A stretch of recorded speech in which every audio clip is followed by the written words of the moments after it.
You know, the trouble with these celebrity appearances is I'm not going to recognize who half these people are. I have no idea who this guy is from Arrow. And then you'll feel, or maybe he'll feel embarrassed. Who knows? No, he won't care. Maybe he will. But I'm emceeing the thing, so it's going to be awkward. I bet he will care. Deep down, this is what matters to him, is his recognition. Yeah, well, that's how people are, man. And if you don't know who he is, he'll think, well, that guy knew who J-Law was, but he didn't know me. Yeah. And Batman? Yeah, Batman's going to be there. That's going to be awkward, especially if I decide I want to talk like this in front of him. I would pay good money to see that. Probably wouldn't work out well. The man's got a reputation as having a bit of a temper. So, we'll see. And he knows some type of martial arts. Well, he's Batman. Yeah. So it'll be interesting to meet Batman, I guess. But, and Jennifer Lawrence is a nice person, she sent me a poster that she personally signed, because I sent the arrows that were used in all the Hunger Games films. Actually, I sent the bows too, but the one that I want to meet is Ava Green. She was in a Bond film.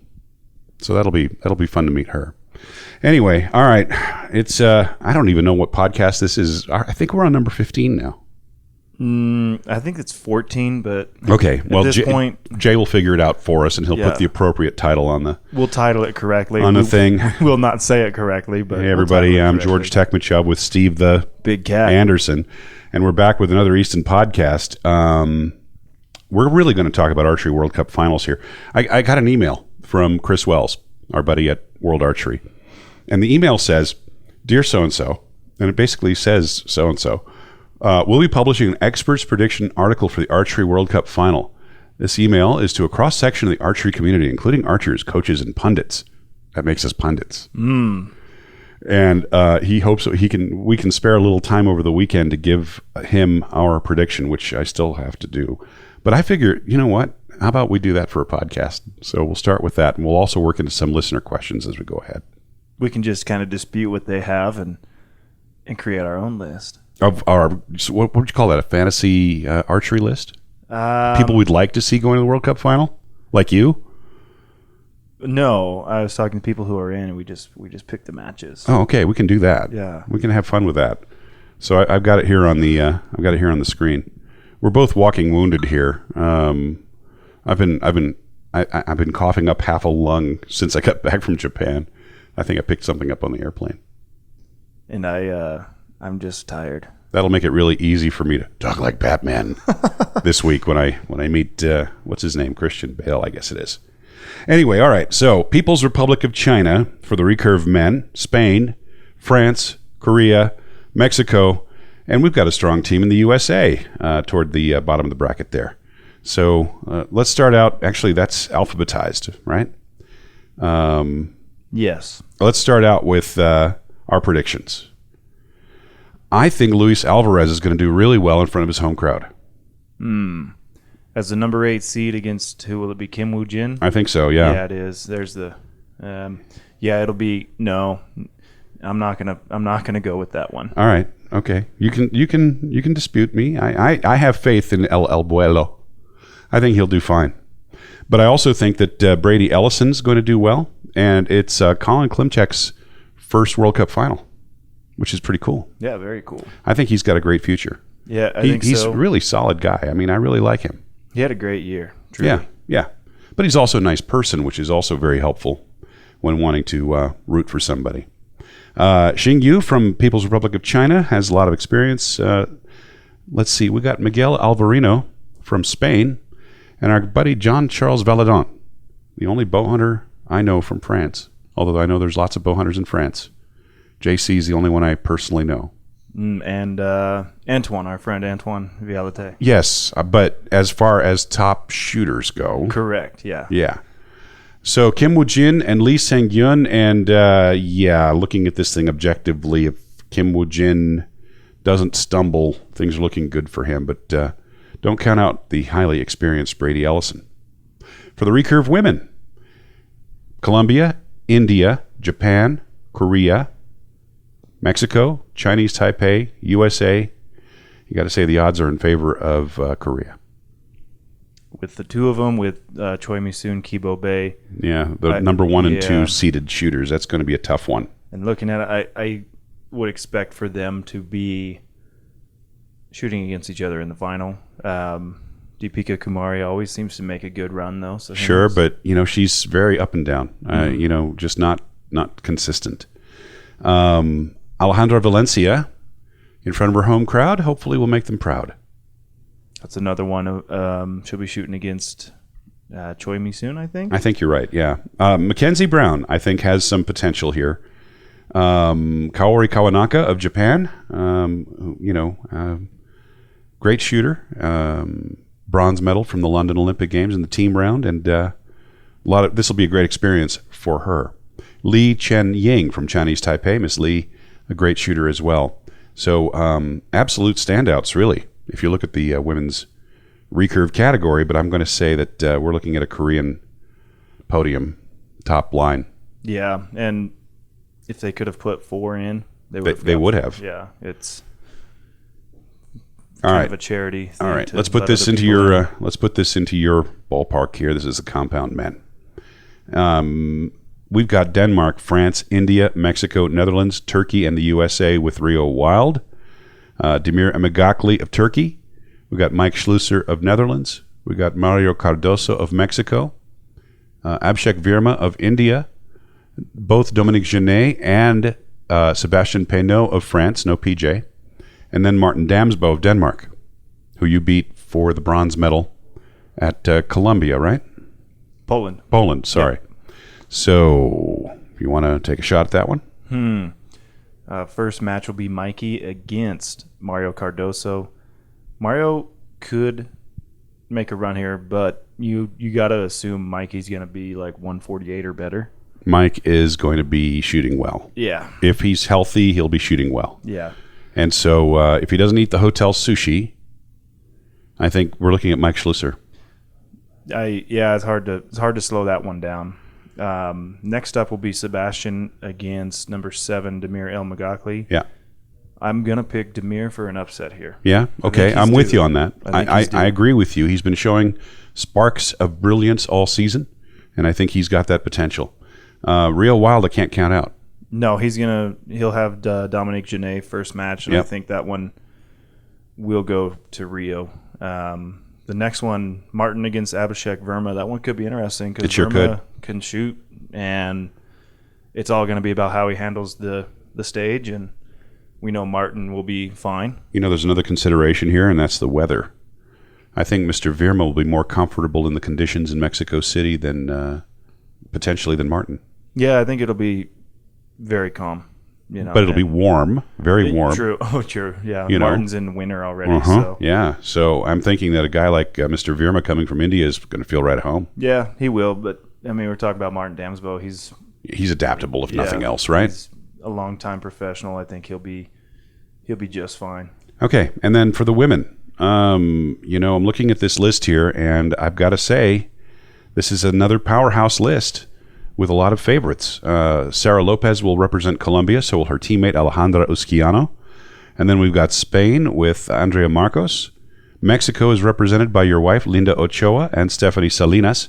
And it's notable that the Mexican ladies made this in straight competition. They didn't have to use their allotted team slot for being the host country. Right. In fact, they're about mid-pack. And then Russia has Natalia Avdieva and Maria Vinogradova, and then the American team of Crystal Galvin, the American representative. So Crystal, strong shooter, doesn't like hot weather all that much, from what I understand, and that could be difficult for her in Mexico City. I have to say that I would favor either the Colombians or the Mexicans strictly on, quote, home field advantage from the standpoint of the crowd getting behind them, and I'm not going to be surprised if there is a new addition to the living room in the Anderson household with Linda Ochoa taking that medal. All I have to say, Linda went home over the weekend. Her bow is still not there. Her bow should be there today. You mean like physically? Yeah, I didn't make it on the flight. So, from where? From here to Mexico. Oh, she was here training. Yeah. So today's Monday. Supposed to have her bow back today. That's fine. She was going to take a day off today anyways. I'm going to go straight Joe Namath and say Linda beats Sarah Lopez to win. Okay. All right. I'm gonna accept that as a prediction. And otherwise, you'd probably be sleeping on the couch. Yeah. Well, I watched a lot of sports ball this weekend, so, All right. I'm feeling that Joe Namath guarantee. Well, Joe Namath was famous for his guarantees, and oftentimes he was right. Yep. All right. So that wraps that up. I'm expecting Korea will take that mixed team for the recurves. Yep. And Mexico's got a shot in the mixed team for the compounds. Yep. So. Yeah, they do. They will have it'll be against Denmark, I believe. Stefan Hansen and Erica Anier. So, yeah. So be a good one. Hey, they're all good shooters, but the home team advantage. You got to imagine the crowd's going to be well behind the Mexican shooters. Yeah, very much. I'm not going to go to Mexico City. I've got too much going on. But the nice thing is I'm going to get to see some friends this week because they're stopping in San Diego at the Archery Center opening ceremony. Easton Foundations has built a new archery center in Chula Vista as a permanent home for USA's archery programs. And a whole slew of people will be coming out for that. And we're also going to have a little special celebration for Jim Easton's 80th birthday, which actually took place back in July.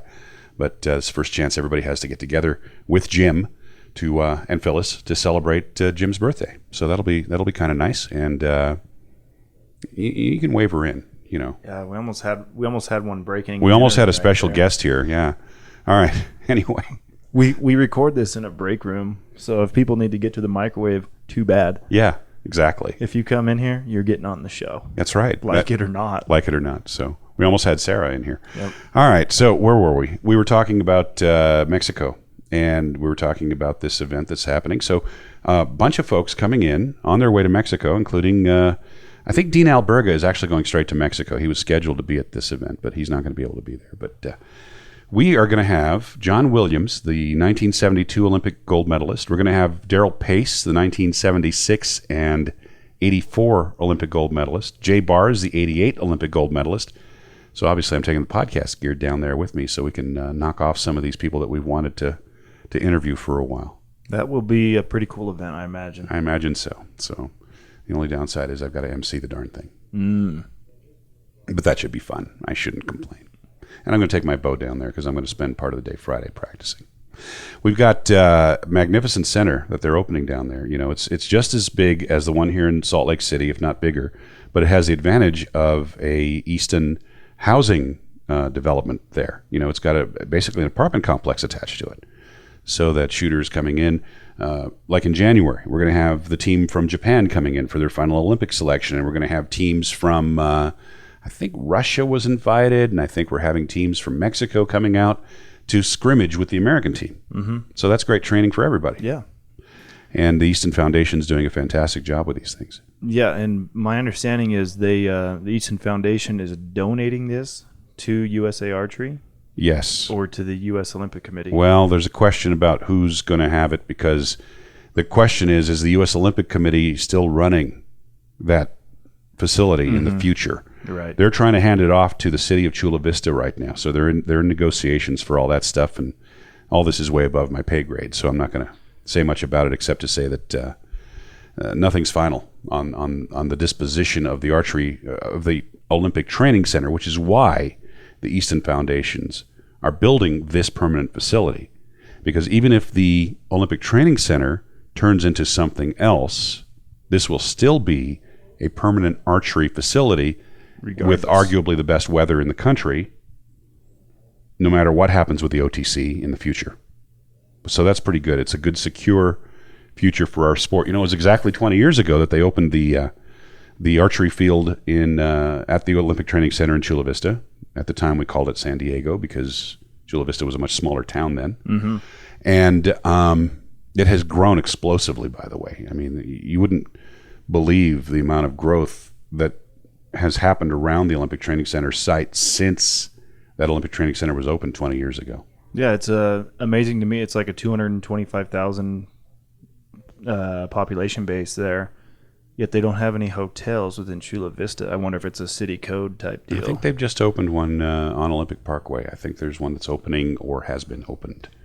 But that is a fact. That is a bit of a pain over all this time. When I was a resident athlete there, I was living downtown in San Diego.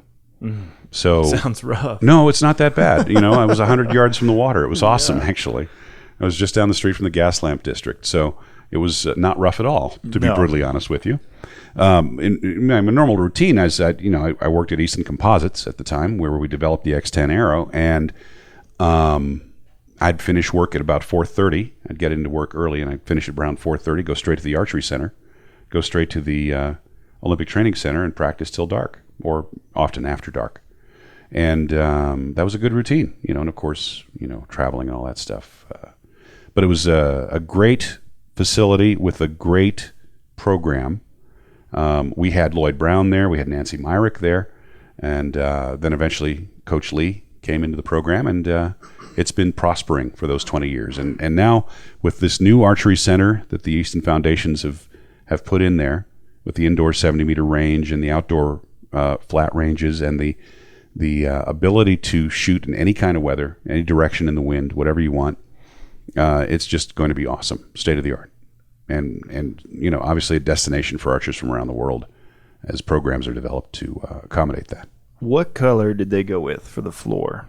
I'm not going to say because I don't know. I will know tomorrow morning. I heard they were talking about green. Yeah, which I was kind of advocating white strictly for light management reasons, but I don't know what they decided on.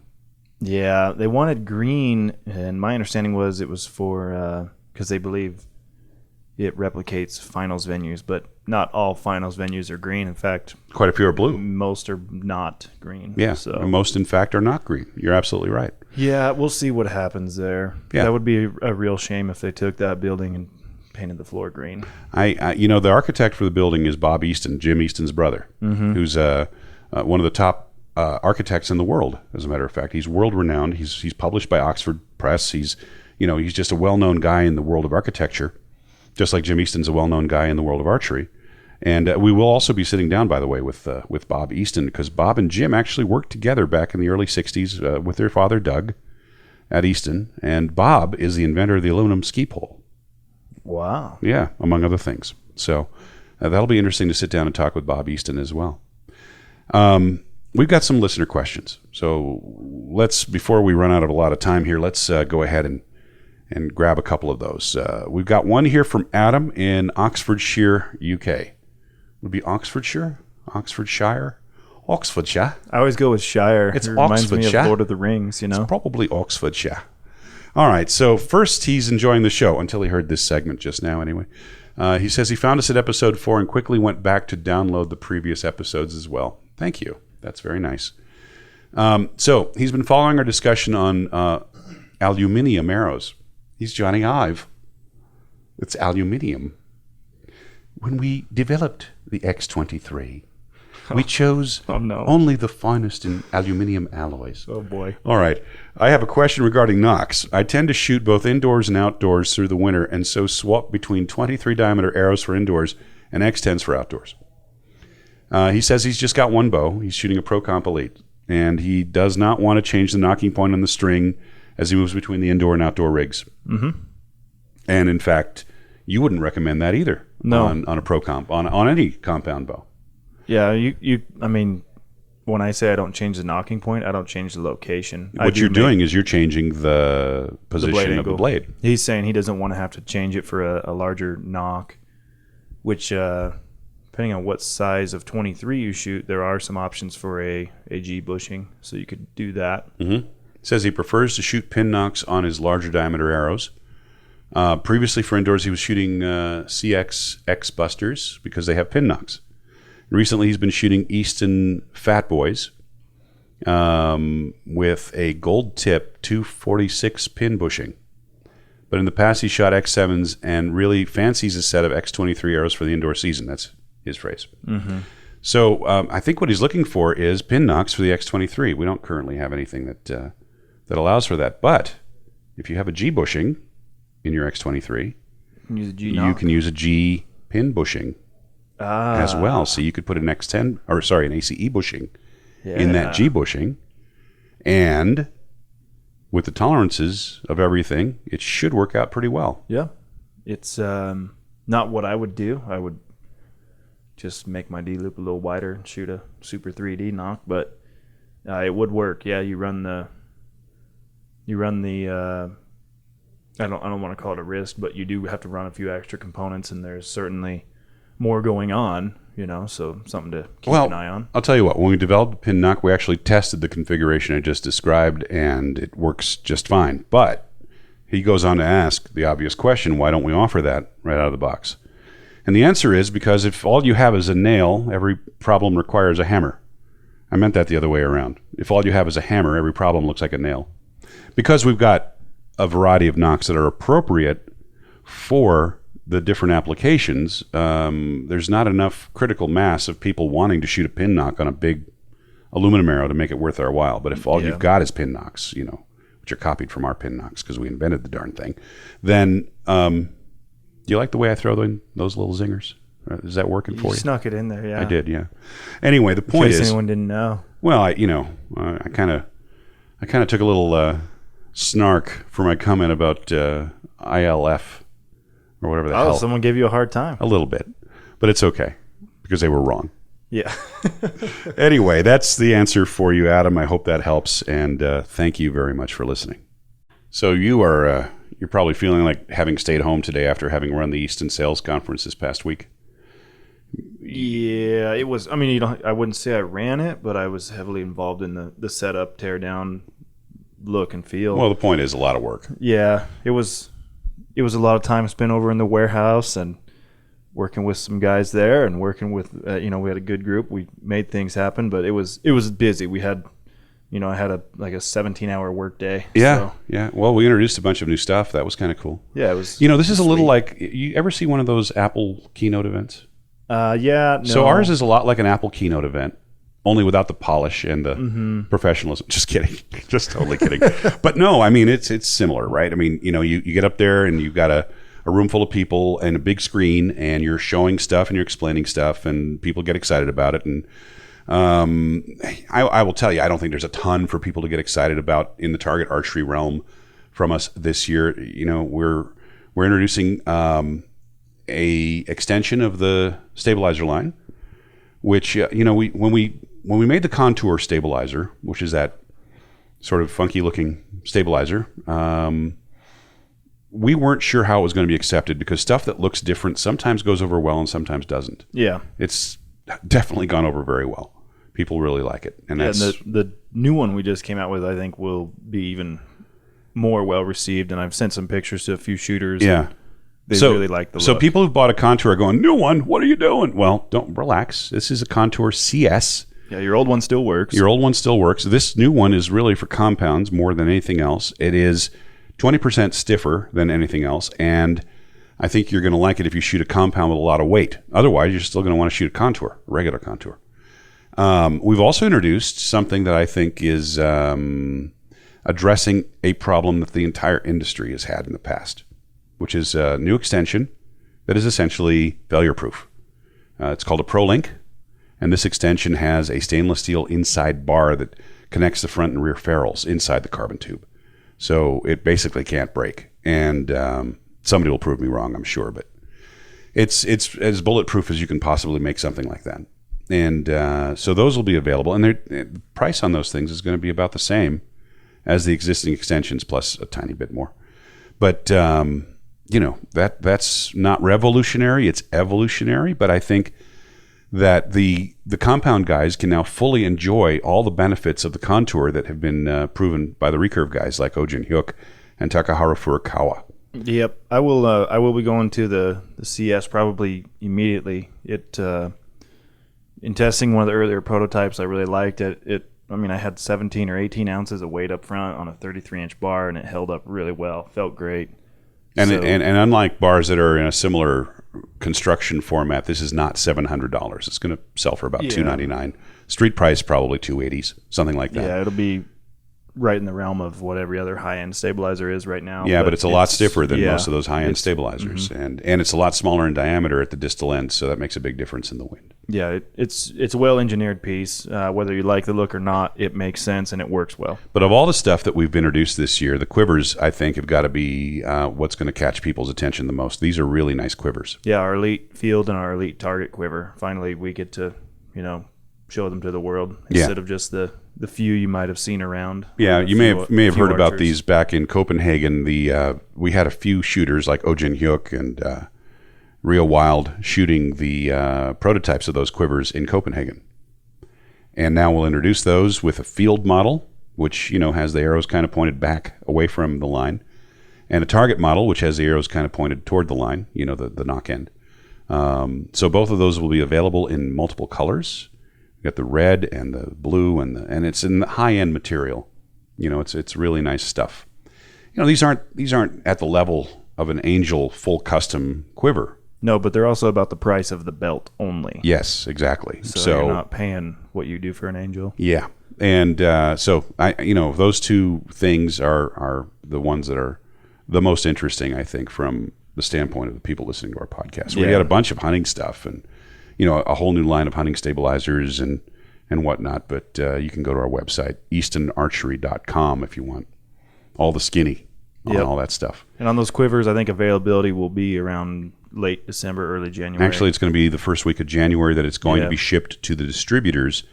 So it'll be probably available to you in time for Vegas. Yep. So is what we're looking at. Still a little bit out, but they are they're nice. They're a fine piece, and like I said, I don't know what an Angel goes for these days, but I know when I bought mine with my name on it, it was a pretty spendy piece. So I still say that there's nothing as nice as a full custom Angel quiver. But you're looking at almost a year lead time right now for one. Yeah, and $250 plus. Well, yeah, more like $3. Yeah. By the time you get, especially with the number of letters in our last names, for example, yours and mine are long names. And on this one, on ours, you will be able to screen print on the belt. So take it to your local guy and put whatever design you want on there. Yep. So that's another bonus. The bow companies, some of them have come out with their stuff. PSE came out with their stuff, and Hoyt just came out with their stuff. We talked a little bit about the PSE carbon bow, which looks an awful lot like a Hoyt. I'm sorry, but it just does. Yeah. Hoyt's come out with their new stuff, and it doesn't look as much like a Hoyt as it used to. It's definitely evolved. I mean, they have... well, first of all, they've gone to the super distressed limbs, the super stressed limbs, right? So limbs are coming back on themselves. They're past parallel. Mm-hmm. So that automatically changes the look quite a bit. And the sales pitch for this is it effectively makes it act like it has a longer axle to axle. Well, there's that. It should be a little quieter. I mean, you get very little movement out of the limb tips on those. I guess they had to take the air shocks off because of the way the limb works. It just wouldn't work with the air shocks. Yeah, the angles and things like that. So it made more sense to do it without. I guess what's more germane to our audience is that the target bows, the Podium X and the FX, and those are still unchanged. Yeah, they did add the Hyper Edge, which I did a little replaces the Pro Edge. I did a little write-up and had some photos on my Facebook page, Steve Anderson Archery, which, hey, I'm verified now. Do you know that? That's awesome. Yeah, I'm verified. That makes you... I have a blue check mark. Well, I'll bet you that some of the people that are coming to the Archery Center opening don't have their blue check marks. I'll bet you Batman doesn't. Take that, Batman. Yeah. No, it was Facebook actually contacted me, and I guess I have really good reach and very good interaction. Twitter did. No, Facebook. Oh. This is a Facebook deal. Oh, I'm sorry. Okay. Yeah, Facebook verifies people now, too. Uh-huh. So props to the people out there who... follow my page and participate. And what is your Twitter handle? Steve Anderson 88, is it? You got it. Steve Anderson 88. Yeah. And for people who want to follow us on Twitter, so Steve Anderson, Anderson 88. Mm-hmm. And I'm G Techmichov. And if you don't know how to spell that, you can't follow me. Yeah, maybe we'll drop some catalog photos because I don't think the PDF is up online yet. So we'll show the quivers and the stabilizers. And we'll get some photos online. So go check those out. And remember that if you've got questions, you can always shoot them to us here at podcast@eastontp.com. Podcast@eastontp.com. That is when our MIS department is on the ball and we're not losing emails when we open them like we did a few people. There's a few people out there that are wondering why they haven't gotten their answers. And the reason is we lost about 5 emails. Yeah, if you send us an email and in the last month, go ahead and send it again. Yeah. We don't care if we get duplicates. We just want to find those ones. We had a little issue there, and I know we lost one from a guy named Chris in Japan. We actually were about to address it. We opened it while we're doing the podcast, and the thing just disappeared. Yeah. It's some glitch in the server, so sorry about that. But if you want to shoot us back your email, we'll be more than happy to help address that. All right. What else we got? Oh, we had a little... we should maybe talk about what was written on Archery Forum. Oh, yeah. Marcus's Archery Forum. Our buddy Marcus Anir runs a forum in Australia. And it's kind of interesting because if you look at the stats... Archery-forum.com. Yeah. Right? But if you look at the stats for who listens to our podcast, the second highest stats are for Australia.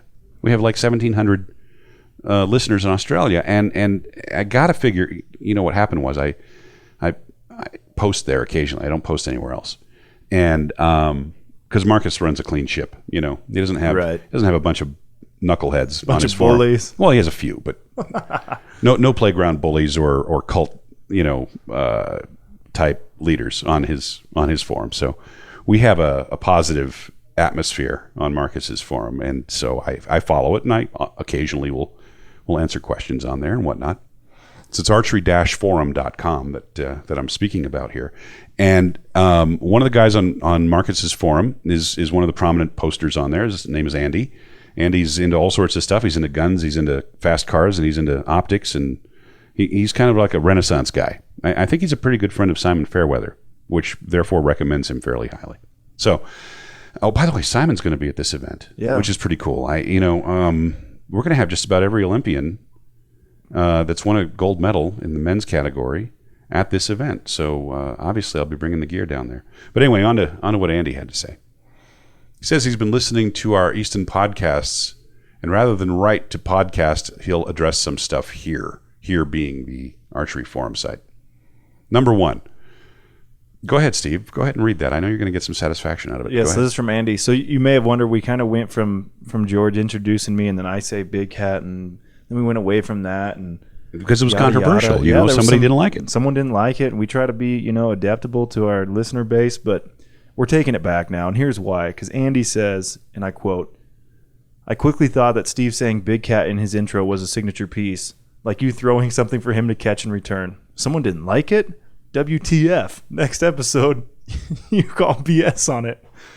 Absolutely, I demand that you keep doing it. I also can think that the instant entry part way through a conversation without music and intro is also great. We don't need to be told what we're listening to with an intro. We damn well downloaded it voluntarily." All right, then. This guy doesn't hold back. I'll say that. I love it. He says he likes the emphasis on stabilization being devoid of formulas and influenced by personal preference. Well, yeah. Yeah. People are not based on a formula. What works for Steve is not going to work for me, is not going to work for you, and is not going to work for, Mackenzie Brown. He likes that we're not being Easton or Hoyt-centric. Well, usually we're not. I mean, we're going to bring it stuff that we know. But it is the Easton podcast. So. Yeah, but, we're pretty egalitarian, I think. We kind of just talk about the same stuff we would talk about in the office. Yeah, but we just started. Let's face it. If this were a Hoyt podcast, do you think you'd have me admitting that Win makes pretty good bows? No. Actually, I would, but it might be my last one. Might not go over well. All right, so let's see. That's a little too self-serving for me to read. He's saying some really nice stuff anyway, and. One other thing is that he wants us to continue to destroy random myths about stuff as we think of them. Well, there's plenty of random myths out there getting ready to be knocked down, I think. But none of them seem terribly important. What about the one about black veins being faster than red veins? I never heard that particular myth. Oh, yeah, I saw an argument about it one time. Yeah, I think we need to have a Myth of the Week segment. It wouldn't be hard. All we have to do is open Archery Talk and open the first thing up there, and we'll probably find something to talk about. Yeah, let's do it. Myth of the Week. No, let's not. Anyway, Andy, thank you very much for your kind comments. Yes, thank you, Andy. So, George, you're heading overseas again, is that right? Well, tomorrow I'm going to San Diego for the opening of the Archery Center. Then I get back for a couple days. And then we've got the Asian Championship, which will take place in Bangkok. And Thankfully, I spent 475,000 miles to do it, but I got myself an upgrade because I still can't walk straight after the last trip. I don't know what I did. But I know your pain because I don't even fit in the first class seat, the business class seat. Mm-hmm. But so it'll be somewhat less painful to go. I don't mean to complain. I mean, that's a first world problem. Yeah. But it is a long freaking trip. It is. And I think I mentioned this in one of the previous podcasts. Interestingly, around this time, because Japan got their one men's slot, they're not going to send their A team. They're not going to send Takahara Furukawa. And they are going to send Shingo Tabata, and they're going to send Kikuchi Hideki and one other man to be named. And they're not going to send their A team of women because they got their Olympic selection. So they're going to use it as development. The Koreans are doing the same thing. The Koreans are not sending their A team, but their B team would be anybody else's A team. Yeah, it's got Im Dong-hyun, and come on, my goodness. I have it on dubious authority that Kibo Min has set a new Kubon Chan. Normally I get these right. Kubon Chan has set a new 30-meter world record. So by exceeding the X count of Oh Jin-hyuk. Any word on the X count? I don't know what the number is. Well, however, another one. Yeah, so that's no big surprise. And he's one of the guys, one of the Koreans who's playing with a Hoyt formula bow now. You've got Im Dong-hyun shooting one now. You've got obviously Oh Jin-hyuk has been shooting it. So Dougie Denton over at Hoyt must be pretty happy about that, I imagine. Yeah. I think that the fact that these guys feel free to use whatever they want to use is a pretty cool thing. Yeah, and to dispel another myth, some people think that these guys get paid or whatever. No, these guys shoot whatever the heck they want. Any equipment they want, they write to a manufacturer, they're going to get it. Yeah, that's a fact. So, Oh Jin-hyuk doesn't get paid. He actually bought, I can tell you this firsthand, Oh Jin-hyuk bought his first Hoyt formula bow back in 4 or 5 years ago. And when I found out, I arranged for him to get reimbursed for it. Right. But that's what he's been paid. Now, he got contingency from Hoyt for winning the Olympic Games. Which anyone else would. Which anyone would have gotten. Open. It's open contingency, that's right. But the amount of money that Archery paid to Oh Jin-hyuk compared to what he got from Hyundai, I mean, that was salad money. What he got from his sponsors in Korea, his non-endemic sponsors, his non-archery sponsors, made any archery money just look ridiculous. So these guys are nowhere in a position of having to worry about archery money. They're getting serious money from companies like Hyundai, and they don't care what they shoot. No. Now, one of the bow companies does a very good job of promoting itself, and they do that by paying the coaches, which I think is brilliant. I think that's really smart because, you pay one coach and you take care of 10 shooters. Yep. Yeah. It's morally... Yeah. That's a separate issue. Yeah. But I think that, from the standpoint of what that particular recurve bow company is doing, heck, that's smart. Yeah. And you might argue that's smarter than paying individual shooters. But, Hoyt isn't paying these shooters. And it's a history of Hoyt that goes back many years. Earl Hoyt Jr., he'd pick up an occasional plane ticket, as you heard Jay Bars say in one of our previous podcasts, or, he'd maybe pay for some hotel space. But, of course, back then it was strict amateurism, But today it's pretty much the same compared to what Win and Win's doing. Companies like Hoyt, they're not paying anything. So don't be surprised if you see a few shooters who may or may not be at the height of their career, switching bows, playing the money game, because that does happen. Yeah, and I get it. It's an Olympic year, and you've got to finance yourself to a point. Yeah. So you do what you can, and whether that's a worthwhile investment for the company, I don't know. Well, particularly for an American shooter, there's precious little money available to a recurve shooter in this country. Yeah. The guys and women who've tried to monetize their careers have had to do it outside of archery. And, you know, that's kind of unfortunate, but there's just not enough critical mass of sales in that area to make it really worth spending, you know, a large amount of money on paying shooters to use your stuff. So and I think that, you know, they're right, because it's proven that the shooters who are, I'm going to say the word loyal, and who are using your stuff because they really like your stuff, people like Oh Jin Hyuk, right? In the long run, you're way better off with people like that. Yeah, definitely. It's and that's the number one thing I tell a shooter is, first and foremost, I want you to like our product. I'm not going to go try to pick up a guy who or a girl who, you know, is just looking for the best deal. You know, I want them to, because number one, if I want them to shoot our stuff, it's probably because I like them too. Yeah. Now, you know, Steve, you used to run the Hoyt Pro Staff program? No, you ran the promotions over there. And actually, I ran the Pro Staff program before Kevin Wilkie took over when I worked at Hoyt. And I spent 12 years working at Hoyt. After I worked at Easton, developed the X10 Arrow, then went to Hoyt, developed products like the Axis and the Matrix bow and a bunch of other stuff. And then I came back to Easton after the 2012 Olympics. But during my tenure at Hoyt, I also, you know, it was kind of a side job, I ran the Pro Staff. And I had put out a document back then. What is it that you need to do if you want to be sponsored by Hoyt? What is it that you need to be? You know, what kind of person do you need to be? What kind of achievements do you need to have? What kind of stuff do you need to do? And I'm kind of, maybe that's worth talking about for a couple minutes, because there might be people out there who want to know, what do I need to do if I want to be picked up by Easton? Because you're Easton's Pro Staff coordinator now. Yeah, well, I mean, number one, you got to have an influence, and that's first and foremost before you win a tournament or get on the podium. There's, you know, people who have the right personality type who affect those around them and influence sales. I mean, at the end of the day, if I'm sponsoring someone, it's not because I like them. It's because we do it to sell arrows. It does help if you like them, though. Yeah, I mean, if we like them, great. But, you know, that's the whole purpose of why we do it. It's to sell arrows. I mean, unlikable people are not people you necessarily want to have sponsoring you. True. You know, and we've done that before. But, yeah, I mean, that's number one. You got to be likable. You got to be influential.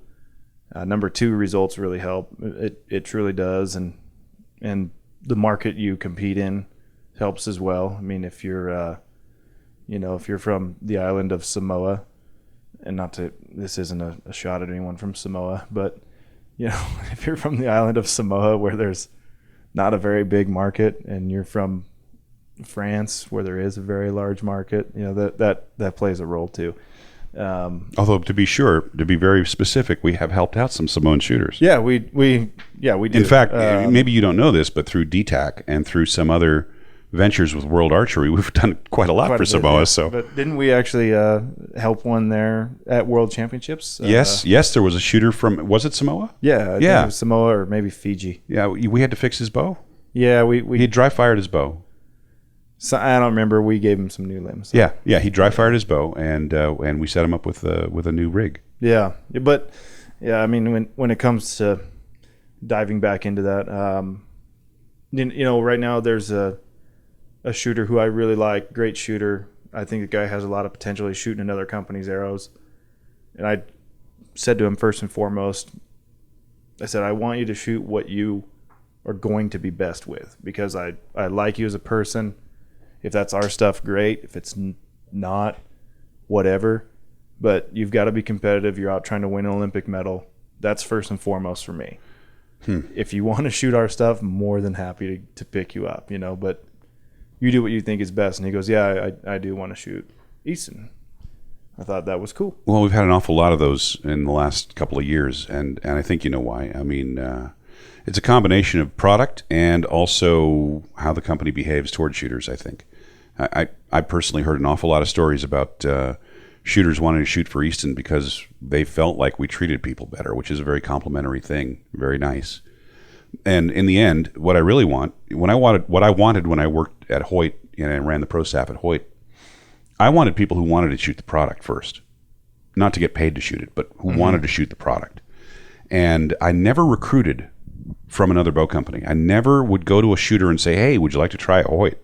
Yeah. Just absolutely, that's where I would draw the line. Yeah, they come to you. Yeah. And if they did come to us, I would make them shoot the product before making any kind of commitment. because I don't want a shooter on staff who's unhappy with any aspect of the product. Right. And generally speaking, the Brady Ellisons of the world, the RAs at the Archery Training Center, the people like John Charles Valadon, people like just such a long list, of great shooters shooting that product. Those people are really into the product. They really like the product, and anything else is gravy.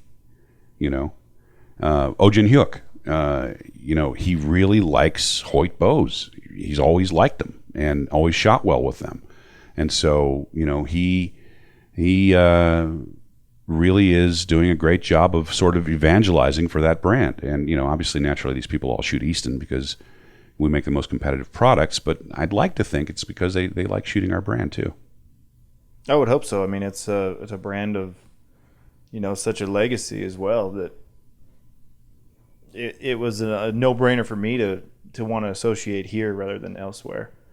And before I took this job, I had opportunities of working elsewhere within the industry, and I had the opportunities to shoot other bow companies, and it was a no-brainer to me to want to stick within the Easton umbrella.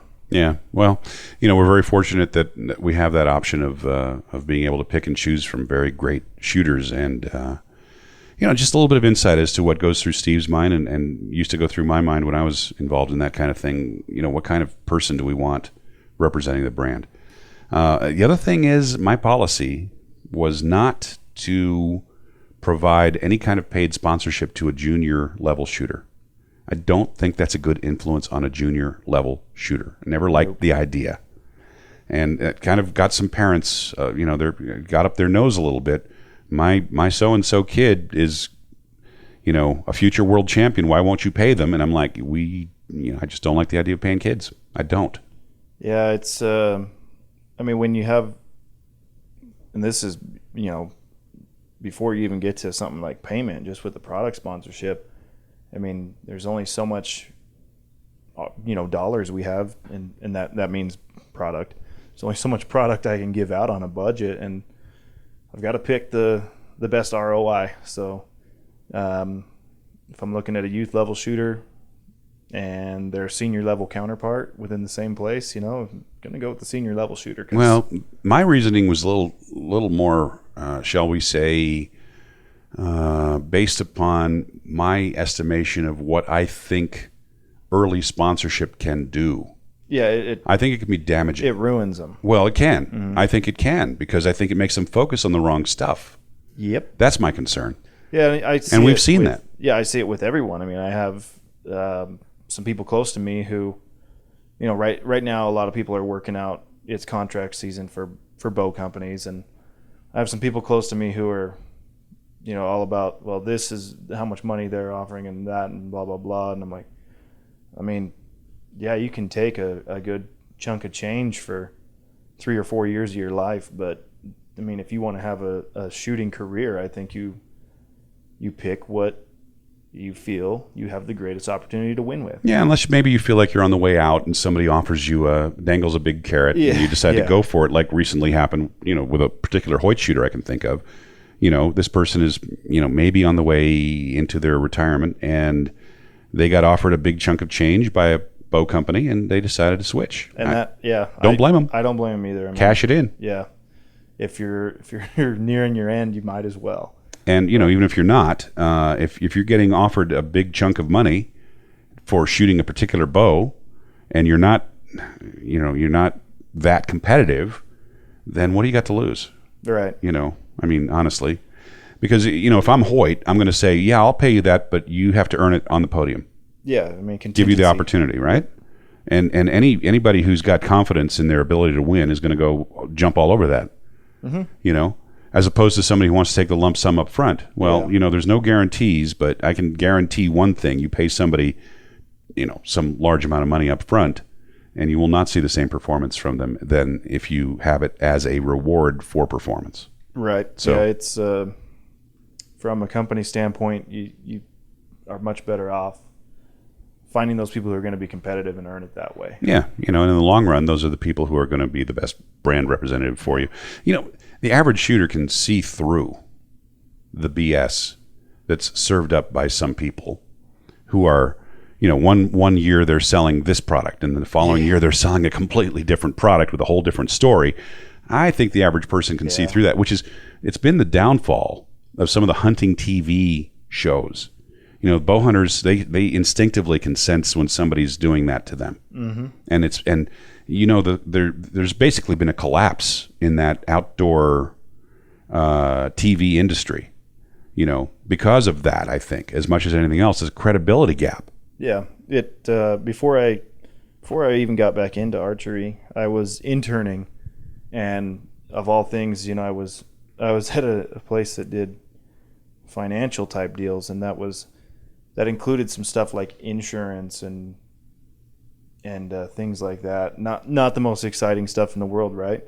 But what I definitely learned there was that people don't like to be sold. People like to have a relationship built and then commit to being loyal to that relationship. Yeah. So it's when someone's pushing something on them, they see right through it. Yeah, and they don't appreciate it all that much, I don't think. So, from that standpoint, you've got a real responsibility on a little podcast like the one we're doing here, to be honest, and not serve up sales pitch. And so it goes back to what Andy was saying in his comments, that, and we've heard that from some other people, and that's just how we are. We're not gonna sit here and tell you that we're 100% unbiased, but I will tell you that we'll be honest about stuff. Mm-hmm. So, all right, well, talk about going off into the weeds. We tend to do that. Seam or tend, either way. That was a little bit of a moment we had right there. Yes. All right. Well, I think we're just about at the limit here. Like I said, we're going to get those interviews with the Simon Fairweathers and the Jay Bars and the Johnny Williams and the Daryl Pace, particularly Daryl. I'm looking forward to. Not that I'm not looking forward to those other ones, but Daryl's. I don't know how to explain this except to say that when I was a developing archer, my coach would show me 8mm films of Daryl Pace as this is what you need to be doing. So for me to have shot with the guy later in my career, you can imagine what that was like, right? It's probably a cool thing. It would be like learning to catch a football from Joe Namath. Right. You know what I'm saying? Yeah. Yeah.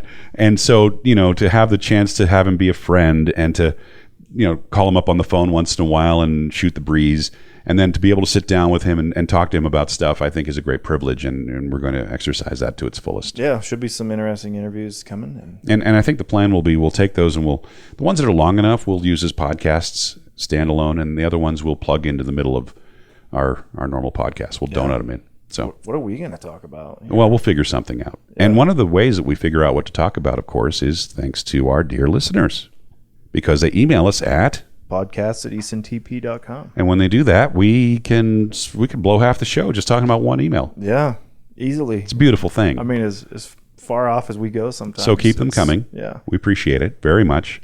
We appreciate the continued kind comments. And we're going to try to do our best to keep earning those. I don't know what else to say. I guess that's enough. Except this week, I get to meet Batman. I'm pretty jealous of that. Yeah. Okay. So, how many total subscribers are we at now? I had the number up on the dashboard a little while ago, 7,800, I think it was, something like that. We need to figure out some type of a giveaway for 10K. Okay, a 10K giveaway. 10K giveaway. How about some Easton X10s for a 10K giveaway? Sounds good to me. How do we do the giveaway? We'll figure it out. Yeah, that comes later. Right? We'll do something good for that. Yeah. Yeah. So anyway, I just got the email today from our buddy Olivier in Nîmes. He's got everything dialed in. He's got another great tournament coming up, and he's asking me if I'll announce again. And I'm exciting. I guess I will. I will do that for him. I'm getting out of this whole archery announcing thing, but I think that for Olivier, for the effort that he puts in, I'm gonna give it one shot. Well, at Nîmes, you don't have to chase down and run the tournament too. True enough. It's all you just got to announce. I just got to stand there and announce and follow. Actually, I get to follow Benoit. Right, yeah. So, Benoit is actually doing the real job. You just kind of say whatever he just did. Yeah, more or less. Yeah. for the 13 British people in the audience that care. Oh, it's good to have you, though. Well, thank you. Anyway, that just about wraps up another Easton podcast, which probably should have been wrapped up 15 minutes ago. But hey, we just kept going. That's how it is. For Steve the Big Cat Anderson, I'm George Tekmichov. Adios. We'll see you next time. Ciao.